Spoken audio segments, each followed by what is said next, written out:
उत्तर प्रदेश के जिस पूर्वांचल में प्रधानमंत्री नरेंद्र मोदी का संसदीय क्षेत्र है, जो पूर्वांचल मुख्यमंत्री योगी आदित्यनाथ का गढ़ है, अब समाजवादी पार्टी प्रमुख अखिलेश यादव ने उसी पूर्वांचल में विजय पताका फहराने के लिए मैदान में आज अखिलेश यादव कूद गए हैं।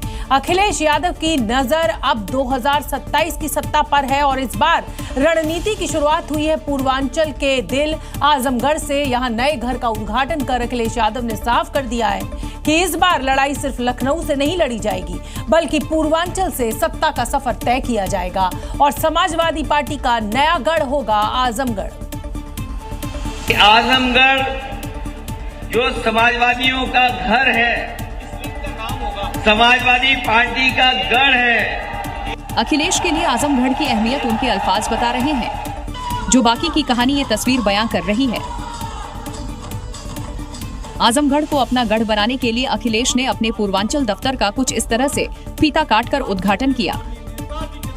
करीब 4374 वर्ग मीटर में बना अखिलेश का नया आशियाना अब पूर्वांचल में सपा का कमांड सेंटर होगा। इसी कमांड सेंटर से अखिलेश 2027 में आजमगढ़ के साथ पूरे पूर्वांचल को साधेंगे। शायद हमें इस जगह का नाम और इस कार्यालय का नाम पीडीए भवन कर के रखना चाहिए। ये पीडीए भवन के नाम से जाना जाएगा,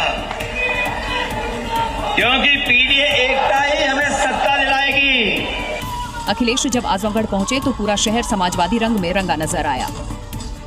वहीं दूसरी कथावाचक कांड के चलते अखिलेश को आजमगढ़ में विरोध का सामना भी करना पड़ा। ब्राह्मणों ने काले झंडे दिखाकर अखिलेश का विरोध किया।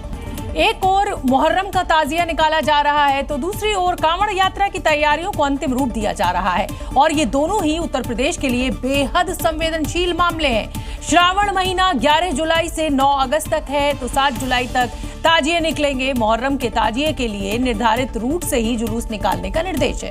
ताजिए की ऊंचाई 10 फीट से अधिक नहीं होगी। नाबालिगों को अलम और ताजिया उठाने की अनुमति नहीं होगी। दूसरे संप्रदाय के घरों या उनके पूजा स्थलों के सामने डीजे या ढोल को तेज करने पर भी मनाही होगी। वहीं कांवड़ की अगर बात करें तो निर्धारित रूट से ही गुजरेंगे कांवड़िए। 10 फीट से ऊंचे कांवड़ की भी इजाजत नहीं है। खुले में मांस की बिक्री नहीं की जाएगी। दुकानदारों को नेम प्लेट लगाना अनिवार्य होगा। योगी सरकार की ओर से जारी की गई गाइडलाइन को अब आपने भी अच्छी तरह समझ लिया होगा। सभी जिलाधिकारियों को इसका पूरी तरह से पालन कराने का सख्त निर्देश भी दिया गया था। लेकिन इन ताजियों को देखकर लगता नहीं कि ताजिया बनाने और ताजिया खरीदने वालों को सरकारी फरमान की कोई चिंता है। ये लखनऊ में चौक पर इथिट मदरसे में बिक रही ताजिया है, जिनमें से कईयों की ऊंचाई निर्धारित मानकों से ज्यादा है। जितनी छोटी ताजिया आप देख रहे हैं, ये सब शहर वालों के लिए हैं। अच्छा, शहर के अंदर ज़्यादा वायर वगैरह रहते हैं, तार के खंभे वगैरह रहते हैं, गांव में इतना नहीं रहता है। अब गांव के ही लिए ये सब बड़ी ताजिया लगाई जाती हैं। शायद ताजिए बनाने और बेचने वाले इन निर्देशों को समझ नहीं पाए थे या फिर जानबूझकर नियमों की अनदेखी कर रहे थे, जिसके बाद योगी सरकार ने अपडेट गाइडलाइन जारी की है। तो जो हमें सरकार ने बताया उसके आधार से हमने ऊंचाई रखी है। इससे कोई ज्यादा ऊंचाई नहीं है हमारी। कितनी ऊंचाई रखी है आपने? इसकी 8 साढ़े 8 फुट, ज्यादा में 9 फुट होगी, इससे ज्यादा ऊपर नहीं। इससे पहले शांति समितियों के साथ कई दौर की वार्ता की गई, फ्लैग मार्च निकाला गया। यही नहीं, ड्रोन से भी निगरानी रखी जाएगी, खास तौर जुलूस और यात्रा मार्गों के रूट पर पड़ने वाले घरों की छतों पर। कांवड़ यात्रा शुरू होने में भले ही 8 दिन बाकी है, लेकिन शिव भक्तों की सुरक्षा के लिए मुख्यमंत्री योगी आदित्यनाथ ने अपना ब्रह्मास्त्र दाग दिया है। सूत्रों से खबर है कि पश्चिमी उत्तर प्रदेश के सबसे सेंसिटिव जिलों मेरठ और मुजफ्फरनगर में योगी आदित्यनाथ ने पुलिस को उतार दिया है, सुपर कॉप्स को उतार दिया है। सुपर कॉप यानी यूपी पुलिस के वो अधिकारी जिन्हें एनकाउंटर स्पेशलिस्ट कहा जाता है। अब इन्हीं तेज तर्रार अफसरों के कंधों पर कांवड़ यात्रा के दौरान शिव भक्तों की सुरक्षा की जिम्मेदारी होगी। यानी मेरठ, मुजफ्फरनगर, बागपत, सहारनपुर और शामली जैसे जिले जहां सांप्रदायिक तनाव की जरा सी चिंगारी भी बड़ा बवाल बन सकती है, वहां इस बार कांवड़ यात्रा के दौरान हाई अलर्ट मोड पर है यूपी पुलिस।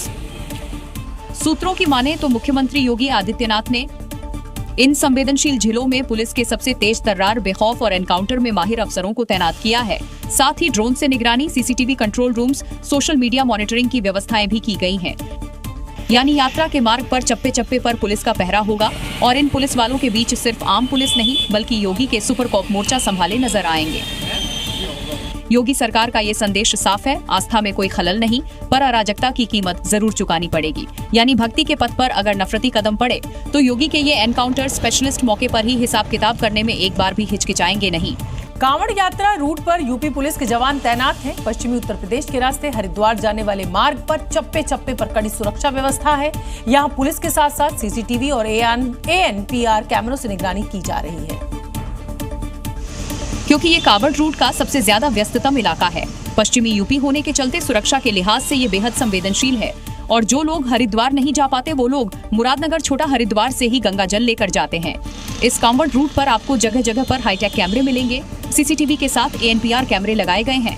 यहाँ पर देखिए छोटा हरिद्वार में इस तरीके से जो पोल है, पोल में 4 CCTV कैमरे लगाए गए हैं और इसमें अलग अलग तरह के CCTV कैमरे लगाए गए हैं। एक CCTV कैमरा जो है वो ANPR कैमरा है।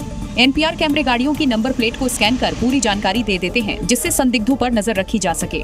इसके अलावा छोटा हरिद्वार के गंगा घाट भी CCTV कैमरों से लैस हैं। घाटों पर सुरक्षा व्यवस्था बनी रहे, मॉनिटरिंग रूम से निगरानी रखी जाती है। उस शख्स पर नजर रखी जा रही है जो यहाँ पर गंगा जल लेने आएंगे। प्रशासन के द्वारा यहाँ पर कैमरे लगाए गए हैं, यानी सुरक्षा पुख्ता है। यात्रा के दौरान कोई साजिश की प्लानिंग करता है तो इन सुरक्षा चक्रों से बच नहीं पाएगा। यानी कांवड़ रूट पर अब ANPR कैमरों से भी निगरानी की जाएगी। अब सवाल यह है कि CCTV तो लगे हैं, तो फिर ANPR कैमरों की जरूरत आखिर क्यों पड़ी और ये कैसे काम करता है? हम आपको बता दें कि ANPR एक हाईटेक कैमरा सिस्टम है जो वाहनों की नंबर प्लेट को स्कैन और पहचान कर डिजिटल डेटा में बदल देता है। सड़क से गुजरने वाले वाहन की फोटो वीडियो लेता है, टेक्नोलॉजी की मदद से नंबर प्लेट को स्कैन करता है। नंबर प्लेट की जानकारी डेटाबेस से फिर मिलाई जाती है और अगर गाड़ी चोरी की हो, संदिग्ध हो या फर्जी नंबर प्लेट हो तो फिर पुलिस या संबंधित विभाग को अलर्ट भेजा जाता है। इसके बाद पुलिस आसानी से उसे पकड़ सकती है। कांवड़ यात्रा के बीच मुजफ्फरनगर का ढाबा कांड अब सवालों के घेरे में है। जी न्यूज की पड़ताल में एक बड़ा खुलासा हुआ है, जिसे असदुद्दीन ओवैसी ने गोपाल बताया। वो असल में तजम्मुल निकला, मतलब नाम बदला, पहचान छुपाई और कांवड़ यात्रा के दौरान हिंदू नाम की आड़ में मजहबी खेल खेलने की कोशिश की गई। लेकिन सबसे पहले आप इस ढाबे का नाम देखिए, जिसे देखकर हर कोई सोचेगा इसे हिंदू शख्स चला रहा है। ऐसा ही कुछ दावा बड़े भाईजान यानी AIMIM अध्यक्ष ओवैसी ने भी किया था। क्या बात कर रहे हैं, वो जो बेचारा उसका नाम गोपाल है, क्या है तमाशा है? किसको राइट है जाके होटल में? कौन है आप बोलने वाले? किसके आप जाते कैसे होटल में? आप हु आर यू? लेकिन यही ओवैसी फंस गए। आप सोच रहे होंगे क्यों, तो वो भी जान लीजिए। जी न्यूज ने जब इसकी तह तक जाने की कोशिश की तो सच सामने आया कि गोपाल नहीं बल्कि तजम्मुल है। उसने भाईजान ओवैसी को झूठा साबित कर दिया। आप खुद सुनिए। आपके पिताजी का क्या नाम है? मकसूद। मकसूद। और आपका असली नाम? असली नाम तजम्मुल। तजम्मुल जी। का परिवार में कौन है? यहाँ पे कहाँ पे रहते हैं? यहीं पर रहता हूँ, यहाँ बैठा बजटी। और तजम्मुल ने ऐसा क्यों किया, उसकी वजह भी आप उसी से जान लीजिए। मैंने कहा था अपना नाम बदल दे, तो नाम मेरा तजम्मुल। उन्हें ना देखो ये लोग आए, आज आधार कार्ड दिखाओ और अपना नाम से बदल को चलाओ होटल। ऐसे में सवाल उठता है कि अगली बार कोई और अली गोपाल बना बैठा होगा। क्या ये नाम बदलकर मजहब छिपाने की सोची समझी साजिश है या फिर कांवड़ मार्ग पर भावनाओं से धोखा है? और कांवड़ यात्रा मार्ग पर चेकिंग अभियान चलाने पर इतना हंगामा क्यों? कांवड़ यात्रा के रूट पर दुकानों पर नेम प्लेट लगाने के मुख्यमंत्री योगी आदित्यनाथ के निर्देश पर सियासत अब शुरू हो गई है। विपक्ष इसे लेकर हमलावर है तो सत्ता पक्ष का कहना साफ है कि कांवड़िया क्या खाएं ये हमारी जिम्मेदारी है। पहचान छिपाने वाले दूसरों के बहकावे में ना आए, इससे वो खुद ही संदिग्ध बने जा रहे हैं। पहचान बताएं, खुलकर कारोबार करें। योगी सरकार के मंत्रियों ने ऐसा करने वालों को हिदायती लहजे में कहा है कि आप पहचान छिपाकर कारोबार करेंगे तो कार्रवाई के लिए भी तैयार रहें। योगी सरकार के मंत्री अनिल राजभर ने ऐसे लोगों को लेकर कहा कि शिव भक्तों की आस्था के साथ यूपी में खिलवाड़ नहीं होने दिया जाएगा। भगवान भोलेनाथ की कांवड़ यात्रा जिन रास्तों से गुजरती है, अगर वहाँ आपका कोई प्रतिष्ठान है तो आप अपना नाम उजागर करिए, खास तौर पे जहाँ खाने होने का कुछ सामान रखता है। तो इसमें हर्ज क्या है?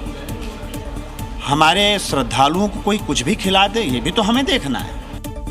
दरअसल सपा और विपक्ष के दूसरे लोग लगातार नेम प्लेट मामले में सरकार को घेरने में जुटे हैं। साथ ही सरकारी फरमान जारी करने पर सवाल खड़ा कर रहे हैं, जिस पर मंत्री जयवीर सिंह ने कहा, आप नाम बताकर कारोबार करें, किसी को कोई आपत्ति नहीं, लेकिन आप पहचान छुपाएंगे तो खुद ही संदिग्ध बन जाएंगे। ये पहचान छुपाने का जो भी लोग काम कर रहे हैं वो कहीं ना कहीं संदिग्ध है। आखिर क्यों करना चाहते हैं? अपनी पहचान छुपा करके क्या हासिल करना चाहते हैं? कुल मिलाकर नेम प्लेट मामले को लेकर सियासी विवाद थमने का नाम नहीं ले रहा है और इन सब के बीच प्रशासन की कार्रवाई भी जारी है। वहीं इस मामले पर अब समाजवादी पार्टी सुप्रीमो अखिलेश यादव की भी प्रतिक्रिया सामने आई है। और उत्तर प्रदेश की 10 साल की सरकार हो जाएगी। इन्होंने कांवड़ियों के लिए क्यों कोई ऐसा रूट नहीं बनाया जहां पर वो धार्मिक अपनी यात्राएं जो धर्म के अनुसार उन्हें अनुष्ठान या जो परंपराएं निभानी पड़ती हैं, जिस स्वच्छता के साथ, जिस पवित्रता के साथ और जिस भावना के साथ जाना चाहिए, उसके लिए क्यों नहीं बनाया इन्होंने? अरे कम से कम एक एलिवेटेड सड़क ही बना देते।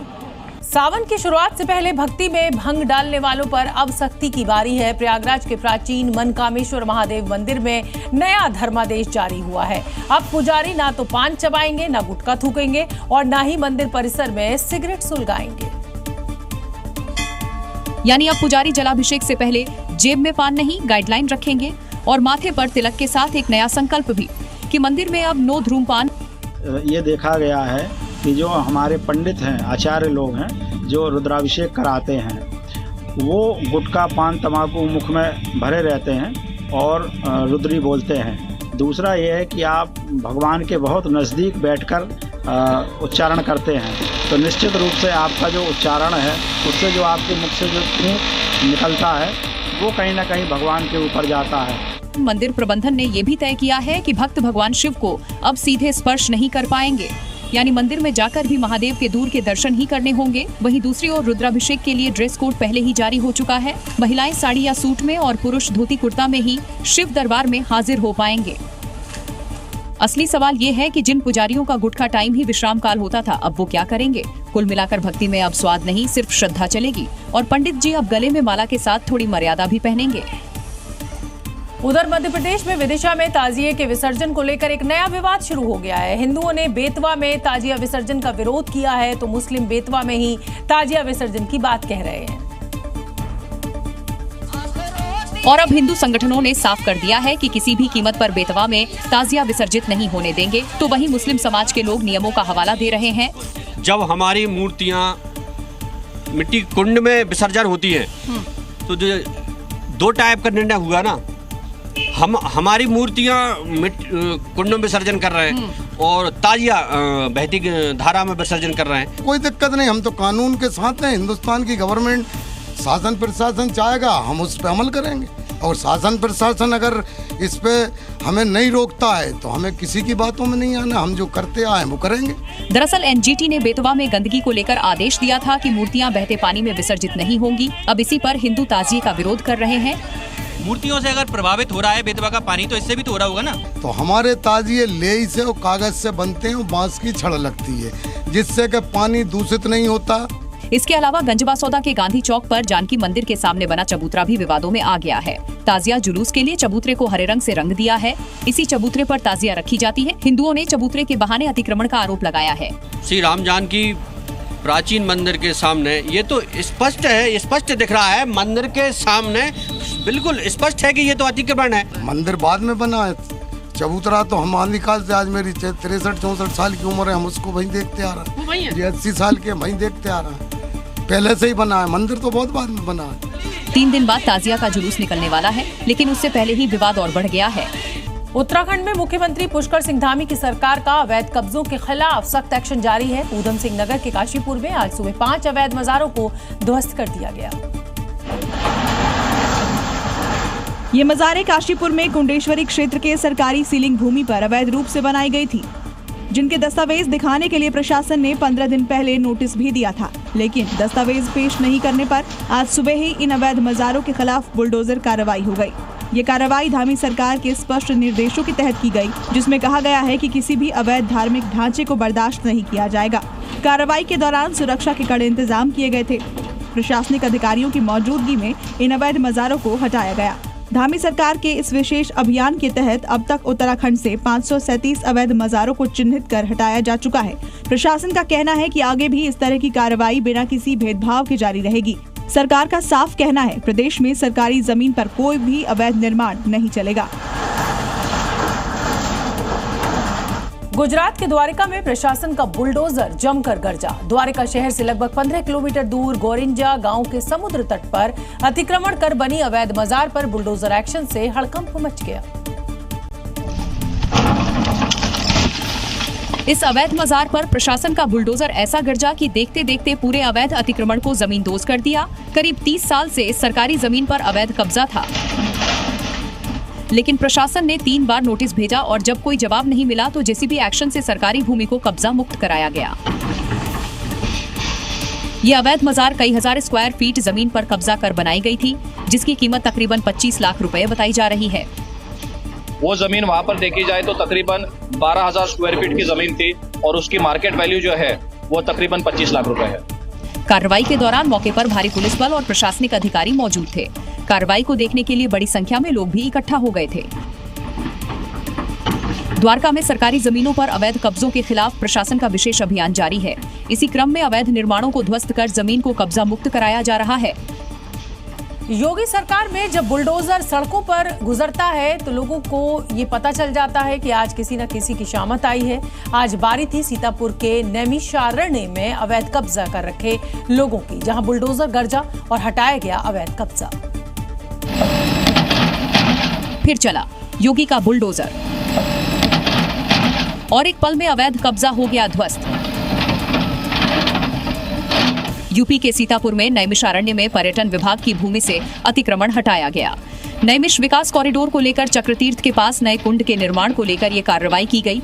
मिश्रिक के एसडीएम खुद इस मौके पर मौजूद थे।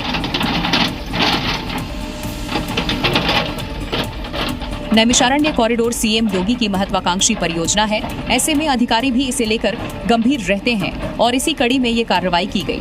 अवैध अतिक्रमण हटाने के लिए पहले ही नोटिस जारी किया गया था। ऐसा ही एक मामला आया महाराजगंज से। यहाँ महाराजगंज हाईकोर्ट के आदेश पर निचलौल तहसील क्षेत्र के मैरीगांव में प्रशासन ने बुलडोजर कार्रवाई की।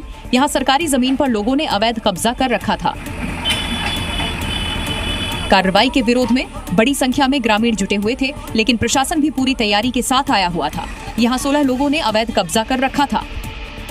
उत्तर प्रदेश की राजधानी लखनऊ में उनकी घर वापसी कराई गई, जिन्हें धर्मांतरण या फिर लव जिहाद का शिकार बनाया गया था। वैदिक मंत्रों के साथ हवन पूजन हुआ और विधि विधान से हिंदू धर्म में वापसी कराई गई।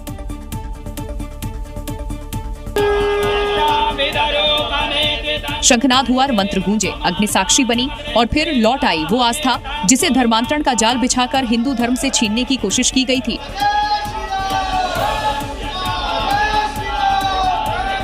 यहाँ घर वापसी उन बेटियों की भी जो फरेब की चपेट में आई थीं। दावा किया जा रहा कि पहले खुद को हिंदू बताकर इन्हें फंसाया गया और वो बोलता है कि मेरा और बाबा छंगुर का एक ही काम है। हमने बहुत सारी गरीब लड़कियों को यहाँ सऊदी में लाके अरबपतियों शेखों से निकाह करवाया है और तेरे लिए भी कोई अच्छा शेख देख कर लेंगे। मैं समझ गई थी कि बेचने की तैयारी चल रही है मुझे कहीं ना कहीं। और वहाँ पे पीर बाबा नहीं थे, वहाँ पे एक मस्जिद में ले गया फतेहपुर में, वहाँ पे मेरा निकाह करवाया, तब मुझे उसका नाम पता चला, मेराज अंसारिया। वहीं इस पूरे नेटवर्क का कनेक्शन बलरामपुर के छांगुर पीर बाबा से जुड़ रहा, जिसे धार्मिक गुरु कहा जाता है, लेकिन असल में उस पर धर्मांतरण गैंग चलाने का आरोप है।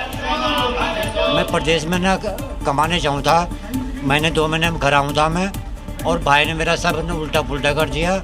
आतंकवादियों को नेपाल से ना इधर बलरामपुर पता नहीं कौन सी जगह है, मोहम्मद अहमद नाम का भी आदमी है, कोई छांगुर बाबा के जरिए ना कॉन्टैक्ट है उनका, जिसका सरगना है छांगुर पीर, उसके साथी। और मेरा जो मुझसे जिससे दोस्ती हुई थी, अमित नाम से लड़के से दोस्ती हुई थी, और Abu Aamir Ansari, son of Abu Huraira Ansari. Online shopping की बढ़ती आदत के बीच पुणे से एक दिल दहला देने वाली वारदात सामने आई है, जो सोसाइटीज में रहने वाली महिलाओं के लिए एक चेतावनी है, एक वार्निंग अलार्म है। पुणे के हाई राइज अपार्टमेंट में एक युवती के साथ रेप की वारदात हुई है।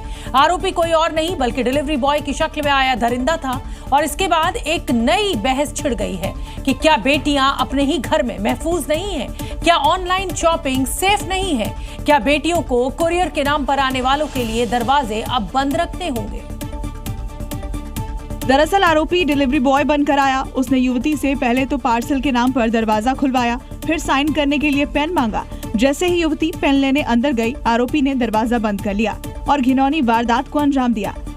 बैंक का एनवलप देने के लिए एज अ कुरियर बॉय उनके फ्लैट पे आया था और सिग्नेचर के लिए पेन नहीं बोल के पेन लीजिए मैडम बोल के मैडम जैसे अंदर गई तो उसने ये क्राइम किया। DNS सेक्शन 64, 77, 351(2) के तहत FIR दर्ज की गई है और आगे की तहकीकात शुरू है।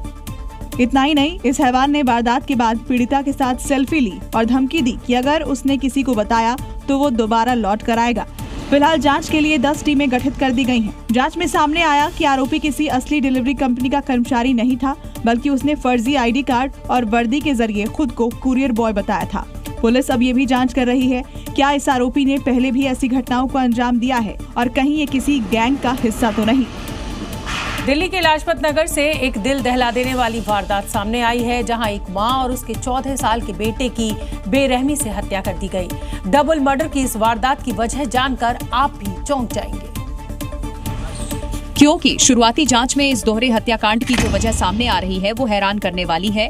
वारदात के बाद पुलिस ने घर में काम करने वाले नौकर को गिरफ्तार किया है। सूत्रों के मुताबिक आरोपी नौकर ने मालकिन की डांट फटकार के चलते गुस्से में ये कदम उठाया।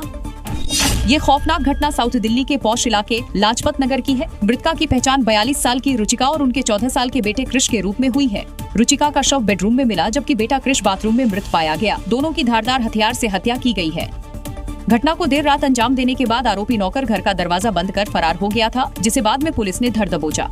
आरोपी मुकेश इस परिवार की दुकान में हेल्पर और ड्राइवर का काम करता था। फिलहाल पुलिस आरोपी से पूछताछ कर रही है। CCTV फुटेज खंगाले जा रहे हैं, लेकिन बड़ा सवाल, क्या डांटने पर कोई इतनी बेरहमी से हत्या कर सकता है? दिल्ली में अवैध हथियारों के कारोबार का एक बड़ा नेटवर्क बेनकाब हुआ है। एंटी नारकोटिक्स सेल उत्तर जिले की टीम ने इंटर स्टेट आर्म्स सिंडिकेट का पर्दाफाश करते हुए 2 नाबालिगों समेत 6 खूंखार अपराधियों को गिरफ्तार किया है। ये कोई छोटी मोटी बरामदगी नहीं, बल्कि 1 महीने तक चली इंटेलिजेंस बेस्ड कार्रवाई का नतीजा है।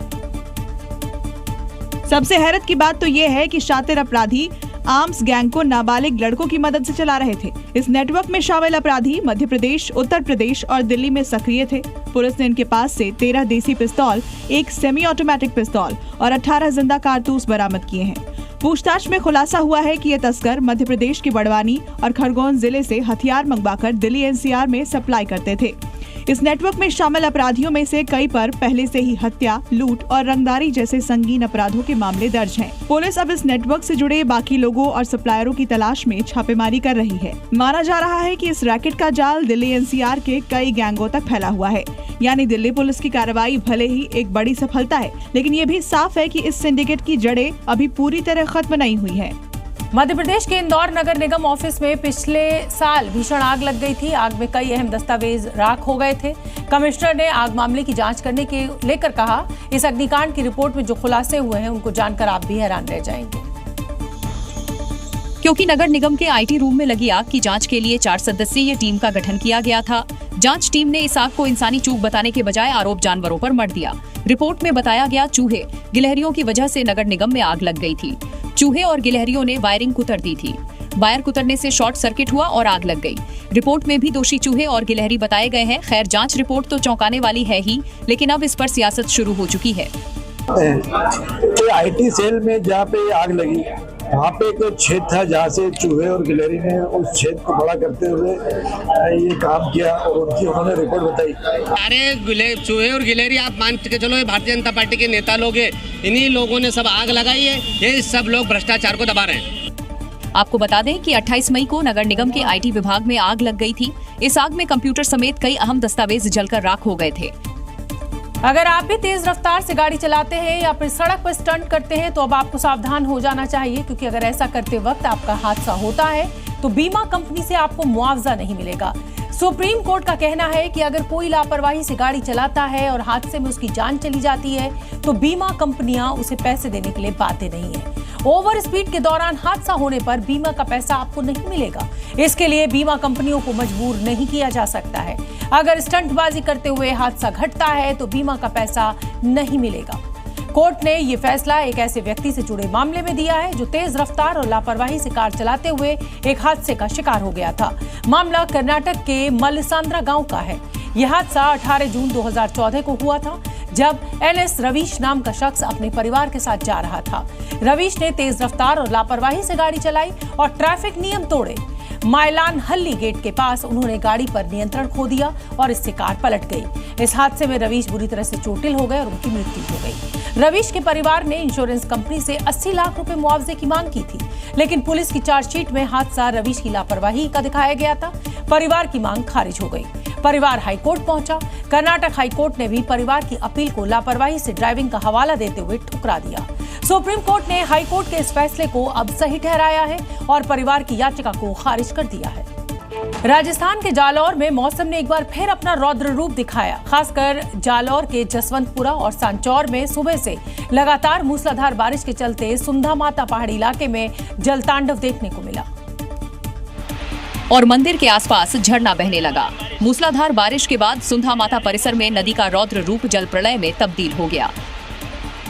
तेज बारिश के चलते पहाड़ी ढलानों से गिरते झरनों ने रास्तों को काट दिया, जिससे मंदिर में श्रद्धालु घंटों फंसे रहे। मंदिर समिति ने श्रद्धालुओं से बहते पानी में न उतरने की अपील की। वहीं हालात की गंभीरता को देखते हुए स्थानीय प्रशासन ने लोगों को अलर्ट रहने की सलाह दी। अब जालौर के सांचौर की तस्वीरें देखिए। सड़कों पर जलभराव में ये स्कूल बस जो पहियों तक डूबी नजर आ रही है। सड़क पर सैलाब उमड़ पड़ा है। भारी जलभराव ने गाड़ियों की रफ्तार पर ब्रेक लगा दिया है। इस गली में घुटनों तक पानी भरा है और लोग जलभराव से परेशान हैं। हेलमेट लगाए इस शख्स को देखिए जो पानी में निकला। ऐसा लग रहा है कि ये पानी में अपना वाहन तलाश रहा है। बारिश के इस तेज दौर के चलते सड़कें समंदर बन गई हैं। आफत वाली बारिश के चलते जालौर प्रशासन सतर्क हो गया है और लगातार निगरानी जारी है। राजस्थान का रेगिस्तान भी अब सैलाब के आगोश में समाता नजर आ रहा है, तो ये समझा जा सकता है कि बादलों की मनमानी किस कदर हावी हो गई है। जालौर से एक ऐसी ही तस्वीर सामने आई है जिसमें एक वैन पानी में बह गई और इको वैन के पानी में बहने का पूरा मंजर कैमरे पर कैद हो गया। तस्वीरों में देखा जा सकता है कार किस तरह पहले पानी की धार में फंसकर अनियंत्रित होती है, फिर धीरे धीरे पानी में पलट जाती है और बहती हुई काफी दूर निकल जाती है। महज 9 सेकंड के अंदर कार सड़क से पानी में पहुंच जाती है। जिस वक्त ये हादसा हुआ ड्राइवर वैन के अंदर ही फंसा था और उसकी जिंदगी खतरे में थी, लिहाजा कुछ जांबाज गांव वालों ने और कुछ पुलिसकर्मियों ने हिम्मत दिखाई और ड्राइवर को बचाने के लिए सैलाब में कूद गए। तस्वीरों में देखा जा सकता है किस तरह खुद की जान खतरे में डालकर इन लोगों ने वैन चालक की जान बचाई। हालांकि वैन को पानी में बहने से नहीं रोका जा सका। मध्य प्रदेश और छत्तीसगढ़ में बारिश की वजह से जगह जगह जल सैलाब आया हुआ है। केन और उसकी सहायक नदियां उफान पर हैं, जिसकी वजह से कई गांवों का संपर्क बाकी दुनिया से कट गया है। क्योंकि इन गांवों तक पहुंचने वाली सड़कें पूरी तरह से डूब चुकी हैं। गांव वालों ने छोटे वाहन या बाइक की बजाय ट्रैक्टर का इस्तेमाल कर इस रास्ते से गुजरने की कोशिश की, लेकिन जल के तेज बहाव के आगे ट्रैक्टर भी पस्त हो गया। तस्वीर मध्य प्रदेश जसपुरा की बताई जा रही है। यहाँ चंद्रावल नदी का जल स्तर अचानक बढ़ गया था, जिसके बाद यहाँ से गुजर रहे ट्रैक्टर चालक को ट्रैक्टर वहीं छोड़कर बाहर निकलना पड़ा। ऐसी ही एक और तस्वीर आई छत्तीसगढ़ के सरगुजा से, जहाँ बारिश से बरनई नदी में अचानक जल स्तर बढ़ गया था, जिसमें एक ट्रैक्टर फंस गया। जाते समय भी वो इसी तरह नदी पार कर खेत जोतने गया था, लेकिन वापसी के दौरान नदी का जल स्तर बढ़ चुका था। दरिमा थाना क्षेत्र के ग्राम भालू कछार का ये मामला है, जहां नदी में लंबे समय से पुल ही नहीं बना है, लिहाजा हर साल जान जोखिम में डालकर ग्रामीण अपने खेतों में जाते हैं और इसके बाद कुछ ऐसी ही तस्वीरें हर बार देखने को मिलती हैं। छत्तीसगढ़ के बस्तर में बारिश जमकर बरस रही है। इससे नदियों का जलस्तर बढ़ गया है और झरने अपना रौद्र रूप दिखा रहे हैं। चारों तरफ सिर्फ पानी है और वो भी ऐसा कि रुकने का नाम ही नहीं ले रहा। देखिए, ये कुदरत का गुस्सा है जो चट्टानों को चीरता हुआ नीचे गिर रहा है। चित्रकोट वाटरफॉल अब अपने सबसे खतरनाक रूप में है, जहां देखो बस पानी ही पानी है। जमीन, जंगल, चट्टान सब पर बहाव हावी है, जिसे देखकर ऐसा लग रहा है कि जैसे ये जलप्रपात नहीं, अब जल प्रलय है। जो सामने आएगा उसे बहा ले जाएगा। बारिश के बाद झरनों ने जो रूप दिखाया है वो अब डराने लगा है, क्योंकि जब कुदरत बहने पर आती है तो रास्ते नहीं पूछती, सीधे सब बहा ले जाती है। एक तरफ कुदरत का रौद्र रूप है और दूसरी तरफ कुछ लोग हैं जो इसे तमाशा समझ बैठे हैं। सैलाब चेतावनी दे रहा है कि दूर रहो, लेकिन इन लोगों को देखिए, सैलाब के ठीक किनारे खड़े होकर मानो मौत से सेल्फी लेना चाहते हो। मानसूनी आफत से पहाड़ों पर हाहाकार मचा हुआ है। उत्तराखंड में सैलाब के चलते अलकनंदा नदी बेकाबू हो गई है और पानी ऐसा कि रफ्तार थामे नहीं थम रही है। इससे रुद्रप्रयाग में दहशत का माहौल पैदा हो गया है, क्योंकि अलकनंदा नदी अब शांत नहीं है। मौसम का मिजाज बदला। और पानी ने रफ्तार पकड़ ली। नदी किनारों को तोड़ती हुई घाटों को निगलते दिख रही। जिस पंप हाउस से इलाके की जल आपूर्ति होती थी वो अब खुद पानी में समा गया है। इंफ्रास्ट्रक्चर क्या था, अब बस जलस्तर है। सीढ़ियां डूब चुकी हैं, अब सिर्फ अंदाजा लगाइए। अगर इसी रफ्तार से जलस्तर बढ़ा तो मकान भी शायद इसमें समा जाएंगे। घाटों का हाल देखिए, कैसे पानी के आगोश में डूब चुके हैं और मंदिर तो अब नजर नहीं आ रहे। जरा सोचिए, जब ये पानी इसी रफ्तार से आगे बढ़ेगा तो जहां जहां जाएगा वहां क्या हाल होगा। ये कोई सामान्य नदी नहीं रही, अब बहती हुई वार्निंग है। जिसके रास्ते में जो आएगा वो बचेगा नहीं, मतलब बह जाएगा। पानी अपनी ही चाल में बहे जा रहा है, बेखौफ, बेकाबू। इसका असर रुद्रप्रयाग में साफ दिखने लगा है, जहां कई घाट पानी की तेज धारा में डूब चुके हैं। इन हालातों को देखते हुए प्रशासन ने रुद्रप्रयाग में आए पर्यटकों से अपील की है कि वे नदी के किनारे न जाएं। पहाड़ों में हो रही मूसलाधार बारिश से जनजीवन बुरी तरह से प्रभावित हुआ है। लगातार पहाड़ के पहाड़ दरक रहे हैं, आवाजाही बंद हो रही है। हिमचाल में हर तरफ सिर्फ कुदरत का कहर ही देखने को मिल रहा है। सबसे पहले शिमला से आई लैंडस्लाइड की खौफनाक तस्वीरें देखिए। धीरे धीरे पूरी दीवार टूटकर नीचे ढह गई। वीडियो शिमला के लिंडीधार का है। यहाँ बारिश के बाद नेशनल हाईवे की निर्माणाधीन दीवार भरभराकर गिर गई। लैंडस्लाइड के बाद दीवार का मलबा नीचे मौजूद घरों तक पहुंच गया। गनीमत रही जब हादसा हुआ तब कोई नीचे मौजूद नहीं था। उधर मंडी में लैंडस्लाइड के बाद पहाड़ी का मलबा सड़क पर आ गया। सड़क पर मलबा आने से लोगों को पैदल ही निकलना पड़ा। लैंडस्लाइड के बाद हाईवे पर दोनों तरफ गाड़ियों की लंबी कतारें लग गई। उधर अटल टनल से भी लैंडस्लाइड की डरावनी तस्वीरें सामने आई हैं। कंगनी नाले में बाढ़ आने से मनाली केलंग मार्ग पूरी तरह बंद हो गया है। तस्वीरों में साफ देखा जा सकता है, यहाँ बाढ़ के साथ साथ मलबा और बड़े बड़े पत्थर बहकर आए, जिससे रास्ता पूरी तरह बंद हो गया है। मलबा आने से आवाजाही पूरी तरह प्रभावित हो गई है। हालांकि बीआरओ लगातार सड़क से मलबा हटाने में जुटा हुआ है। शहर शहर बाढ़ बारिश का कहर जारी है। वाराणसी में एयरपोर्ट जाने वाली रिंग रोड पर 12 फीट गहरा गड्ढा बन गया है और इससे एक बड़ा हादसा आज होते होते टल गया। करोड़ों की लागत से बनी ये सड़क अब लोगों के लिए खतरा बन गई है। अब इस गड्ढे को बैरिकेडिंग लगाकर चारों तरह से कवर कर दिया गया है, जिसकी ड्रोन तस्वीरें सामने आई हैं। देखिए, ये गड्ढा इतना गहरा था कि इसमें 2 पहिया और 4 पहिया वाहन आसानी से समा सकता है। इस रिंग रोड का उद्घाटन 2018 में प्रधानमंत्री नरेंद्र मोदी ने किया था, जिस पर अब 12 फीट गहरा गड्ढा बन गया। फिलहाल इस गड्ढे को पीडब्ल्यूडी ने बालू से भर दिया है, लेकिन अभी इसे ट्रैफिक के लिए नहीं खोला गया है। कब मिली? हमको सूचना 6 बजे मिली। 6 बजे सुबह मिली? सुबह 6 बजे। कितने फीट गहरा था ये? 12 फीट। 12 फीट था। अभी इसमें कितनी मिट्टी भरी गई है, क्या हुआ है? मिट्टी का 3000 फीट बालू भर गया है। वहीं इस पर सियासत भी शुरू हो गई है। कांग्रेस प्रदेश अध्यक्ष अजय राय ने ट्वीट कर लिखा, ये सिर्फ सड़क नहीं धसी, ये पूरे सिस्टम की पोल खुली है। सवाल उठ रहे हैं कि जब 1571 करोड़ की सड़क 6 साल में ही जवाब दे जाए तो जिम्मेदारी किसकी है? अब जांच के बाद ही तय होगा कि लापरवाही की ये कीमत किसे चुकानी होगी। Zee News।